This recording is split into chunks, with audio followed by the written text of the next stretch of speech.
some of the best benefits we see with laparoscopic surgery, first and foremost, patient cosmesis and pain after surgery is much better than traditional open. Robotic surgery adds a little bit level of advancement to that in regards to patient pain post-operatively, but also more importantly, accuracy of surgery. Most people, when they talk about robotic surgery, they fear that little R2-D2 is going to roll in, and he's got a pre-programmed schedule of events of how he's supposed to do the operation. In actuality, the best way to describe it is just an extension of the physician's hands and the ability for him to do his dexterous movements and be able to be one-on-one with the patient. You still are technically touching the patient, except a computer is in between you. The benefits over purely laparoscopic procedures is the instruments are much smaller. They're probably half to a quarter the size, so we're now talking more precise.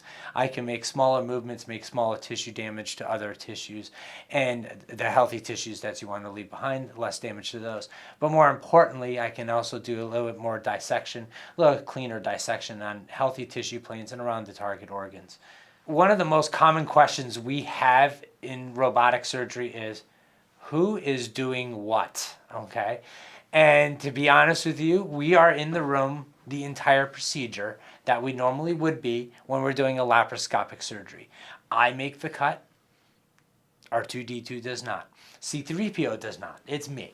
I go in there and actually make the cut. We put all of our own trocars in. I then, once all the trocars are in, I then break scrubbing, go and sit at the console. And the console, for most people, just think of it as a big TV screen with a little viewfinder. For those that know what the old the viewfinder what are they?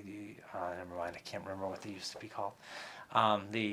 The viewfinders that you would click through the different pictures, it's just like that. It's a binocular vision. So when we get onto this the console, I'm actually manipulating all the arms. There usually is an assistant port, that there is an assistant at bedside with all these procedures. So in case there's something going wrong, we do have a qualified person that is at the bedside. It's my PA that works with me, and she has been specially trained for robotics and for all laparoscopic surgeries too, so she can troubleshoot at the bedside. And for a lot of the procedures, the robotic reps are also in the room if there's any technical issues with the robot.